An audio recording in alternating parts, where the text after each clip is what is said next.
नवाब मलिक आपल्यासोबत आहेत, यासोबतच अतुल लोंढे आहेत, काँग्रेसचे प्रवक्ते गिरीश महाजन आहेत, नीलमताई आहेत आपल्यासोबत आणि धर्मेंद्र जोर आहेत. चर्चेत पुढे जाण्यापूर्वी एक प्रश्न अतुल लोंढे यांच्याकडे आणि मग धर्मेंद्रजींच्याकडे जाऊयात.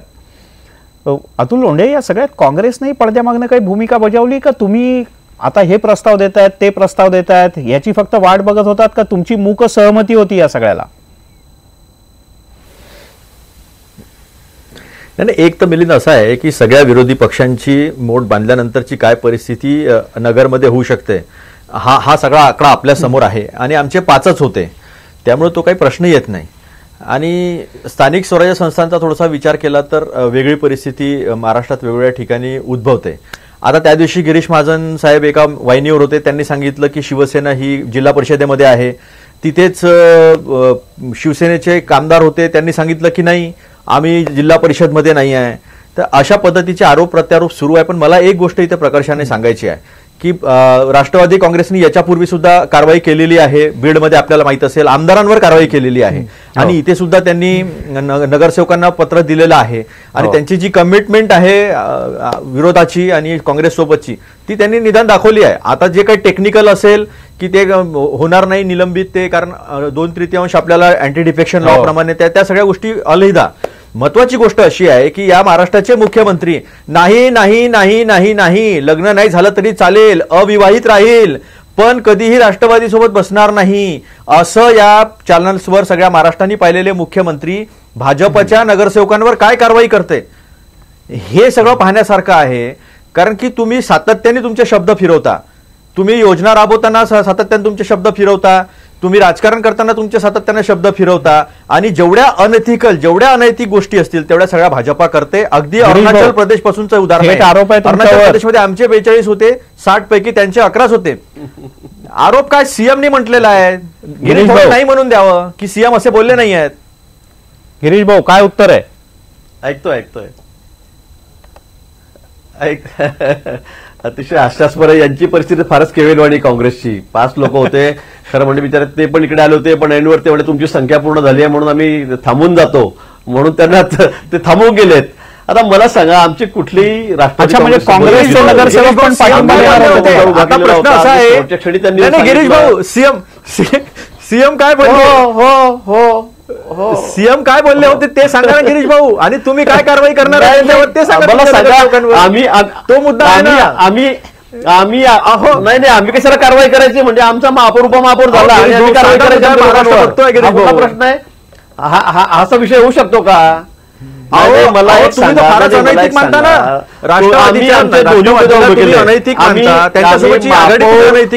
उपमहापौर आम्ही दोन्ही उमेदवार आमचे उभे केलेत आणि दोन्ही उमेदवार केल्यावर तुम्ही तुमचे लोक म्हणायला लागले की आम्ही तुम्हाला पाठिंबा देतोय, आम्ही काय म्हणायचं आम्ही आता होत नाही असं शक्य आहे का? आठवण करून नाही नाही नाही नाही अविवाहित राहील, लग्न होत नसेल तर अविवाहित राहील. आम्ही जर राष्ट्रवादी काँग्रेसचे उपाध्यक्ष केला असता, उपमहापौर केला असता, आमचा महापौर झाला असता, गोष्ट वेगळी होती. सन्माननीय मला पाठिंबा दिला, मग कोण नाही म्हणणार आहे? असं नाही होत. बरं, याच्यात एक गप्पस्फोट आणखीन झाला. असं म्हणा की धर्मेंद्र नगरसेवक भाजपसोबत लिव्ह इन मध्ये राहायला तयार आहेत. धर्मेंद्र जोरे, या विषयाकडे कसं पाहिजे? आता तर गिरीश भाऊ होते सगळे, आता ते म्हणले की संख्या पूर्ण झाली म्हणून आम्ही थांबतो म्हणून तुम्ही थांबलात, नाही तर ते सुद्धा यायला तयार होते. तुम्हाला माहित नाही अजून. धर्मेंद्र, याच्याकडे कसं पाहिजे? काय आहे सगळी गडबड? काही प्रश्न नाही आहे. काँग्रेसचा भाजपसोबत काही प्रश्न नाही आहे. बोलू कमी धर्मेंद्र, जरूर. सध्या नागरिकांची अशी स्थिती झाली. बोला धर्मेंद्र. एक तर हा विषय चर्चेलाच का घेतला हे मला कळत नाही. म्हणजे या सगळ्याही पक्षांचे प्रवक्ते आणि मंत्रीजी ज्या पद्धतीने बोलतायत, बरोबर, सगळ्या ठिकाणी यांचे अनहोली अलायन्सेस आहेत स्थानिक स्वराज्य संस्था यांच्यामध्ये. मला असं वाटतं की त्यांनी पूर्ण ते पहिल्यांदा संपवावे आणि त्यानंतर यात इतक्या एथिकली आपल्या सगळ्यांना आणि मला सुद्धा त्या पद्धतीने बोलता येईल. पण त्यासाठी आपण एक लक्षात घेतलं पाहिजे की हे जे आपण ज्याला अनहोली अलायन्स म्हणतो किंवा जिथे अनेक पक्षांचे विरोधी पक्षांचे लोक एकत्र येऊन सरकार बनवतात, ही काही आताचीच प्रथा नाहीये, याआधी सुद्धा झालेला आहे. बरोबर. बरोबर. ब्रॉडर लेवलमध्ये जेव्हा आपण बघायला जातो तेव्हा तिथल्या लोकल नेत्यामध्ये लोकल कार्यकर्ते आणि तिथले लोकल इश्यूज आणि सरकार आणि तिथल्या लोकल नेत्यांच्या सर्वपक्षीय नेत्यांच्या या नातेसंबंधाबद्दल बघितलं पाहिजे. आणि यात पुष्कळदा तिथे विकासाचा प्रश्न येतो. आपल्या शहराचा, आपल्या जिल्हा परिषदेचा विकास जास्तीत जास्त निधी आणून कोण करू शकतो, कोण आपल्याला मदत करू शकतो, किंवा अशा अनहोली अलायन्समध्ये जाण्यासाठी आपला कोण आधीच विकास करू शकतो, या सगळ्या गोष्टी इथे विचारात घेतल्या पाहिजेत. बरोबर. तर माझी एकच या सगळ्यांना विनंती आहे, ही चर्चा ज्या पद्धतीने आज होते आहे ही चर्चा होणारच नाही जर यांनी याच क्षणी यांच्या सगळ्यांच्या शीर्षस्थ नेत्यांनी निर्णय घेतला की जिथे जिथे आमच्या अशा युती आहेत त्या युती आम्ही आत्ताच तोडतो. तर त्यानंतर जशा नीलमताई म्हणतात आणि इतरही पार्टीज म्हणतात की महाराष्ट्राच्या जनतेची फसवणूक होते आहे, मी एवढे म्हणणार नाही महाराष्ट्रातल्या जनतेची नाही, तिथल्या स्थानिक संस्थांच्या मतदारांची जी फसवणूक झालेली असेल ती थांबेल. किंवा मग तिथल्या मतदारांनीच आता पुढच्या इलेक्शन्समध्ये असा निर्णय घ्यावा की सगळ्यांना एका पक्षाला किंवा दोन पक्षाला ज्यांची आघाडी आहे त्या लोकांना संपूर्ण मतदान करावं, सरकार बनवण्यास तेवढी मदत करावी. म्हणून या ज्या सगळ्या सरळ मिसळ होऊन ज्या गोष्टी होत आहेत त्या गोष्टींना काही अर्थ नाही. याकडे एक राजकारण म्हणून बघा. ठीक आहे. आणि हो, शिवसेनेचं आणि भाजपाचं जे एक मिनिट महत्वाचं बोलतोय, भागवत महत्वाचं बोलतोय की तुम्ही फक्त या लोकल इश्यूज वरती जाऊ नका, याला you go beyond the news.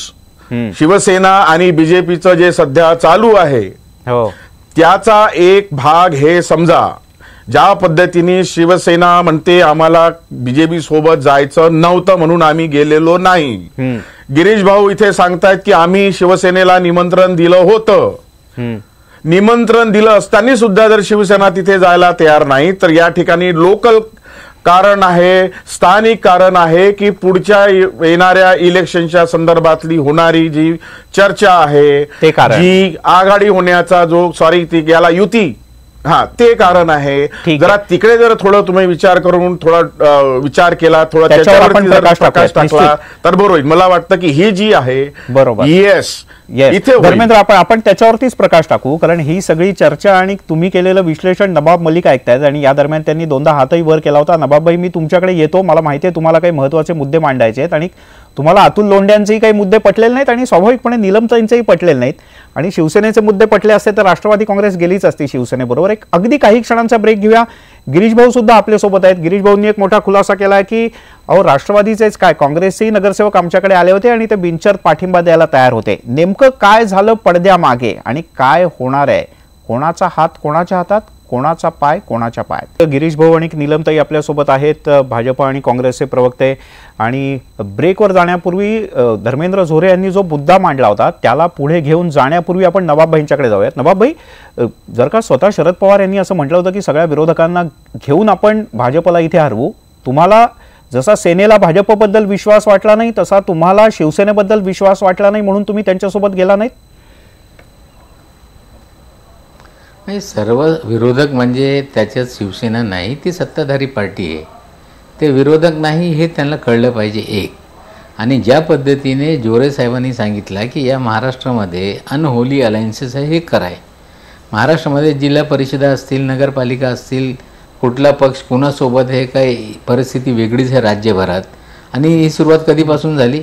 जेव्हा भाजप सेनेच्या सत्ता आल्यानंतर, भंडारा गोंदिया जिल्हा परिषदेची निकाल आल्यानंतर काँग्रेस आणि भाजपच्या ते गोपालदास अग्रवाल आमदार आहे तिकडचे, त्यांनी पक्षाचे आदेश बाजूला ठेवून त्या पद्धतीने कृत्य केल्यानंतर तिथून सुरुवात झाली आणि नगरपर्यंत ही परिस्थिती आहे. इथे आम्ही स्पष्टपणे भूमिका घेतली की त्या सेना भाजप सोबत जायचं नाही, निवडणुका वेगळं लढा किंवा तटच राहा. आता हा देश जर कोणी मानत नसेल तर त्यांच्यावर कारवाई निश्चित रूपाने होणार आहे.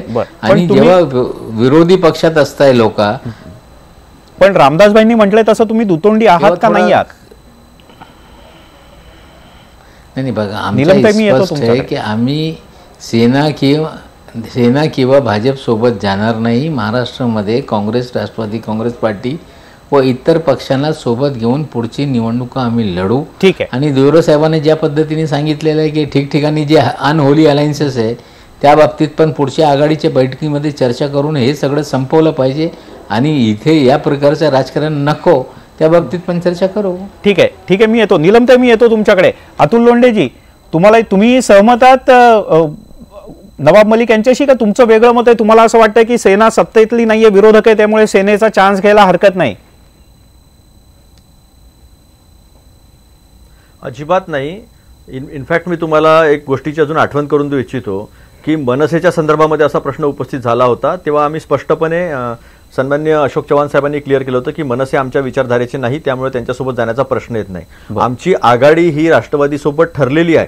किंबहुना माझं असं म्हणणं होतं की राष्ट्रवादीने याच्यामध्ये पुढाकार घेतलेला होता. नगरमध्ये जे काही झालं त्यांच्यावर कारवाई केली आणि ज्या पद्धतीनं सीएम बोलत होते आघाडीच्या संदर्भामध्ये आणि राष्ट्रवादीच्या संदर्भामध्ये तसे ते जैसा बोले तसा चाले असे ते वागले नाही. याच्यावर मी बोट ठेवून गिरीश भाऊंना विचारलं होतं की तुम्ही त्याच्यावर काय म्हणणार आहात.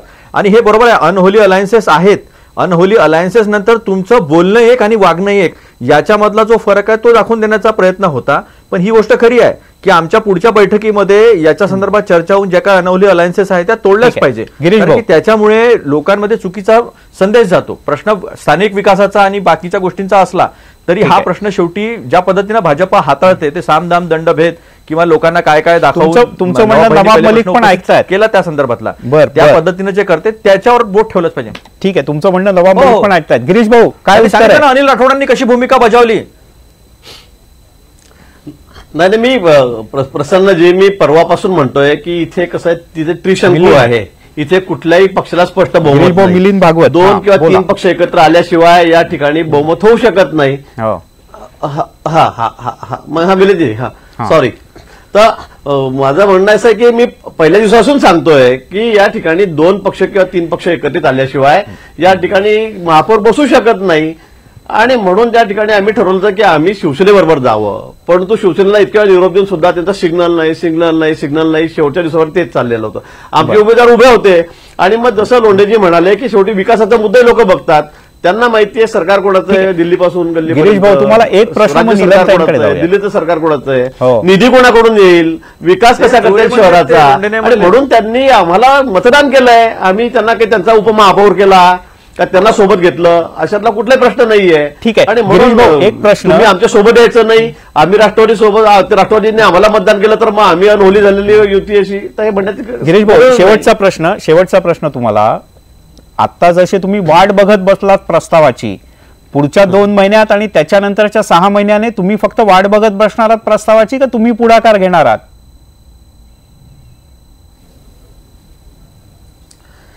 नाही, त्या ठिकाणी आमची भूमिका मोठ्या भावाची आहे. आम्ही तर नेहमी आमंत्रण देतोय, धाकट्या भावानं तुमच्याकडे यायला हवं. आमचे राष्ट्रीय अध्यक्ष म्हणतायत, आमच्याकडून तर म्हणण्यात जात आहे. आम्ही या बाबतीमध्ये आमचं अजूनही मत प्रामाणिक आहे की या राज्यामध्ये युती झाली पाहिजे आणि ही लोकांची इच्छा आहे. म्हणजे सर्वांना वाटतं तुमच्या प्रस्तावाची वाट बघतोय, नगरमध्येही वाट बघितली, निर्णय घेतला, आता ते वाट बघतायत मोठा भाऊ तुमच्या प्रस्तावाची. मिलिंद, हे पहिले मंदिर फिर सरकार ही भूमिका माननीय उद्धव साहेबांनी स्पष्ट केलेली आहे. ठीक आहे. त्याचबरोबर दुष्काळाच्या अंमलबजावणीचा मुद्दा मांडलेला आहे. आणि एक मला याच्यात सांगायला पाहिजे की मी तुमच्याकडे जे विश्लेषण झालं तिन्ही राज्यांच्या निकालांवरती तेव्हाही सांगितलं होतं की राष्ट्रवादी काँग्रेस आणि काँग्रेस यांच्या स्थानिक युनिट्सची लढण्याची क्षमता संपलेली आहे. सांगलीमध्ये स्वतः यांचे अध्यक्ष जयंत पाटील यांच्याशी संबंधित लोक असतील किंवा मदन पाटलांशी संबंधित लोक असतील, सगळा मोठाचा मोठा लोंढा भाजपमध्ये निघून गेलेला आहे. इथे सुद्धा पूर्ण पक्ष यांचा विसर्जित झाला नाही राष्ट्रवादी काँग्रेस, एवढंच त्याच्यातली वस्तुस्थिती आहे. राजकीय इच्छाशक्ती हे बोलत असले तरी त्यांचं लोकल युनिट जे आहे, त्यांचं लोकल युनिट जे आहेत राष्ट्रवादी काँग्रेस आणि काँग्रेसची जी आहे ती, त्याच्यामध्ये मागचे 27 आता मी तुम्हाला चॅलेंज देते, 27 काय तुम्ही एक आमदार आमचा नाही मुळात असं अहो कशाला काय सांगायचं काय प्रश्न आहे. मी तुम्हाला आव्हान देते, काहीतरी खोटं सारखं प्रत्येक ठिकाणी पसरवू नका त्याच्यामध्ये. आम्ही बाहेर गिरीश भाऊला पडायचं विचारा नाही, ना. माननीय उद्धव साहेब गिरीश भाऊला ठाकरे विचारा ना. त्याच्यामध्ये जे आहे ते गिरीश भाऊनी सांगितलं की 27 येणार नाही का आमदार त्यांच्याकडे पुढे 27, बरेच 27. सातत्याने विरोध सामदाम होता तुम्ही, दंडभेदातून कोणी खासदार सामदाम फुटले नाहीत दंडभेदातून आणि कोणी आमचे सामदाम आमदार फुटले दंडभेदातून नाहीत. काही आणि ज्यांनी स्थानिक आमची लोक जर गेले असतील 2014 याचा अर्थ आमची स्थानिक क्षमता विधानसभेमध्ये संपली असं होत नाही. स्वतंत्र नीलमताई, निवडणूक ज्यांनी लढवलेली आहे तुमचे प्रत्येक मंत्री ठिकाणी खासगी आम्ही बोलतात हे तुम्ही की असं- अशी अशा तुमचेच पद्धतीने लोकं काय करणं बरोबर नाही, बोलतात आम्हाला बघा. सरकारमधून बाहेर आणि पडता येणार त्याच्यामध्ये नाही. असं हे पहा, हा सूर्य नाही, हा जय तुम्ही आता काही काळामध्ये होणार असं आहे आहे, आणि असं ज्या आहे वेळेला ताई, आम्हाला योग्य वाटेल त्यावेळेला असं आम्ही आहे बाहेर ताई, पडू.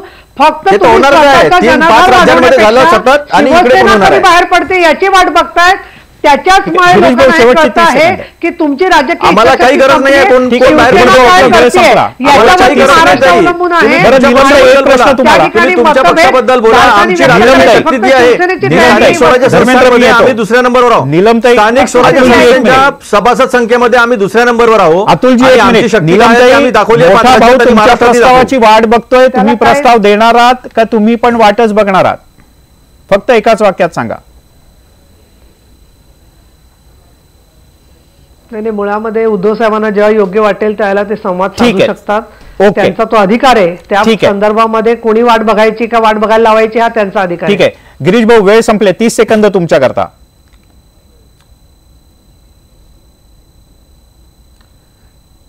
नाही, आमची भूमिका या ठिकाणी स्पष्ट आहे. माननीय मुख्यमंत्री महोदय असतील, रावसाहेबजी दानवे असतील, आमचे राष्ट्रीय नेते आहेत, त्यांनी ती वेळोवेळी त्या ठिकाणी बोलून दाखवलेली आहे. ठीक आहे. आणि ही लोकांची इच्छा आहे. अजूनही आम्हाला वाटतं की या ठिकाणी युती झाली पाहिजे आणि ठीक आहे. नगरला धर्मेंद्र, झाली असती. शेवटची 30 सेकंद. इथे झाली नसती याचा भाग नाही. आणि नगरच नाही, आपण बघितलं असेल जळगाव असेल, नाशिक असेल, धुळे असेल, ठीक आहे. सांगली असेल, सर्वच ठिकाणी आम्हाला त्या ठिकाणी लोक आमच्या बाजूने आहेत. भाजपला ठीक आहे, काही मतदान हरकत करतायत, नाही. भाजपला आपण निवडून देतायत. आपण पाहूयात मोठा भाऊ प्रस्ताव देतो का लहान भाऊ प्रस्ताव देतो. धर्मेंद्र, 30 सेकंद आपली वेळ संपून गेली. एक तर मला कन्फ्युजन आहे की मोठा भाऊ बीजेपी आहे की मोठा भाऊ शिवसेनेला म्हणून घ्यायचा आहे, आणि दुसरं आहे की दोन्ही पक्ष म्हणतात की जनतेची इच्छा आहे. गिरीश भाऊंचा पक्ष म्हणतो की जनतेची इच्छा आहे आणि उद्धवजी म्हणतात की जनतेने ठरवायचं. आता हे अगदी म्हणजे काय उद्धवजी रेफरंडम घेणार आहेत इलेक्शनच्या आधी युती व्हायची की नाही, की बीजेपीला हे कसं कळलंय? बीजेपी म्हणते की आपल्या स्टॅटिस्टिक्सच्या भरोशावरती. तर आता इतकं कन्फ्युजिंग झालेलं आहे. 60 ते 70 दिवस आहेत लोकसेवेची आचारसंहिता लागायला. ठीक आहे. तर या 60 ते 70 दिवसामध्ये हे दोन्ही छोटे छोटे भाऊ काय करतात याच्यावरती महाराष्ट्राचं राजकारण अगदी छान फिरणार आहे. निश्चित. आणि धर्मेंद्र, आपली त्याच दोघांच्या आपली movement संपली. वरती धर्मेंद्र, जे दोघं मला बसले, थांबवायला नवाबाई लागेल. आणि अतुलच्या पार्टींची पण पण ज्याचा strategy उल्लेख असणार आहे. धर्मेंद्र झोरे यांनी केला ती फार महत्वाची गोष्ट आहे की जनताच सगळं ठरवणार आहे. ही किती गंमत आहे. हे सगळेजण म्हणतात जनतेकरता आम्ही करतोय, पण जनता हे बघते आणि जनताच हे ठरवणार आहे की शेवटी निवडून कोणाला द्यायचं. जनतेला या निवडणुकीत फार हुशारीनं आपली भूमिका बजावावी लागेल. जनतेला हे लक्षात ठेवायला लागेल कोणाचा पाय कोणाच्या पायात आहे आणि कोणाचा हात कोणाच्या हातात आहे.